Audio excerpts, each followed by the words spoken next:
عثمان غنی رضی اللہ تعالیٰ عنہ جب باغیوں نے حملہ کر دیا اور قریب تھا کہ آپ کو شہید کریں، تلواریں ان لوگوں نے نکالی تو آپ کی زوجہ محترمہ حضرت نائلہ ادھر موجود تھی.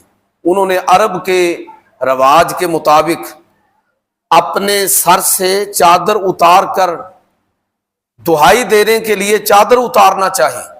جس طرح ہمارے ہاں پنجاب کے کلچر میں اگر کوئی آدمی اپنے سر سے پگڑی اتار کر کسی کے قدموں میں رکھ دے تو اس کا مطلب ہوتا ہے کہ بھی میں ہر اعتبار سے آپ کے سامنے سرنڈر کر رہا ہوں. اس سے زیادہ جھکنے کا، ترلا لینے کا اور کوئی کانسیپٹ نہیں ہے. تو عربوں میں یہ رواج تھا کہ اگر کوئی خاتون اپنے سر سے کپڑا اتار کر دہائی دے تو بڑے سے بڑا ظالم بھی رک جاتا تھا. تو جب انہوں نے ایسے چادر اتارنا چاہی تو حضرت عثمان غنی رضی اللہ تعالیٰ عنہ نے منع کر دیا. فرمایا کہ تم اپنی چادر اوڑھ لو، کیونکہ تمہارا ننگے سر ہونا میرے لیے ان لوگوں کے حملے سے زیادہ تکلیف دہ. یہ میں پسند نہیں کروں گا کہ تم ان لوگوں کے سامنے اس طرح استغاثہ کرو. تو یہ تو ہماری روایت ہے غیرت کا مظاہرہ کرنا. لیکن میں عرض کرنا چاہوں گا کہ جو اصل چیز ہے وہ غیرت کو، جس طرح میں نے پہلے عرض کیا نا کہ غصہ آنا چاہیے، غصہ مر گیا تو بندہ ہی مر گیا، لیکن کہاں آنا چاہیے یہ سوچنا ہے. اس کی حدود اسلام نے طے کی.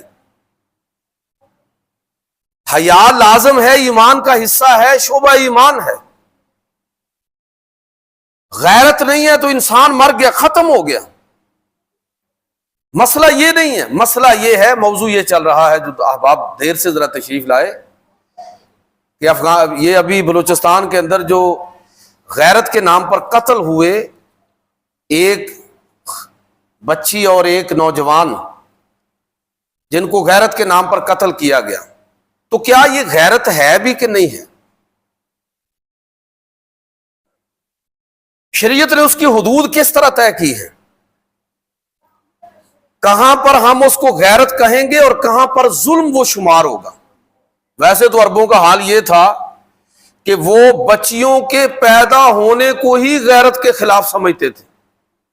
قرآن مجید فرقان حمید کے اندر اللہ رب العزت فرماتا ہے کہ یہ جو لوگ بچیوں کی پیدائش کو اپنے لیے عار سمجھتے ہیں، ان کے قتل پر فخر کرتے ہیں، یہ بات سن لے کہ قیامت کے دن یہ بچیاں ان کے لیے سوالیہ نشان بنی ہوئی ہیں. وَإِذَا الْمَوْعُودَةُ سُئِلَتْ بِأَيِّ ذَنبٍ قُتِلَتْ، کہ یہ بچیاں سوالیہ نشان بنی ہوں گی ان کے سامنے کہ بتاؤ کس ظلم میں ہمیں، کس جرم میں تم نے ہمیں قتل کیا، کس وجہ سے تم نے ہمیں زندہ درگور کر دیا. تو یہ غیرت عربوں میں عورت کے حوالے سے، بچیوں کے حوالے سے تو یہ غیرت بھی تھی، لیکن پھر اس غیرت کو کس طرح لغام پہنائی ہے اسلام نے، اور کس طرح اس کو جرم قرار دیا ہے. اور اللہ کے رسول صلی اللہ علیہ وسلم اعلان فرما رہے ہیں، لوگوں جس شخص کی من آل جاریتین آنا وہو فی الجنت ہاکذا وذم اصحابہ، حضور نے فرمایا کہ جس کی 2 بیٹیاں ہوں، اور بعض روایات میں ہے کہ 3 ہوں. پھر کسی صحابی نے سوال کیا کہ 2 اور 3 نہ ہوں، 1 ہوں، تو سب کے لیے آپ نے یہی فرمایا کہ جس نے اپنی بچیوں کی، ان کی صحیح پرورش کی، ان کی ذمہ داریوں سے پوری طرح اللہ اور اللہ کے رسول کے حکم کے مطابق سب کو دوش ہوا. حضور نے فرمایا کہ بچیوں کی پرورش کرنے والا، ان کے حقوق کو ادا کرنے والا اور اپنی ذمہ داریوں کو پوری طرح ادا کرنے والا شخص قیامت کے دن میں اور وہ اس طرح ہوں گے جس طرح 2 یہ انگلیاں، اور پھر حضور نے انگلیوں کو ملا دیا. تو وہ اس غیرت کو صحیح رخ دیا اسلام نے کہ بچیوں کو قتل کر دینا یہ کوئی غیرت کا تقاضا نہیں ہے، بلکہ یہ تو ظلم کی انتہا ہے.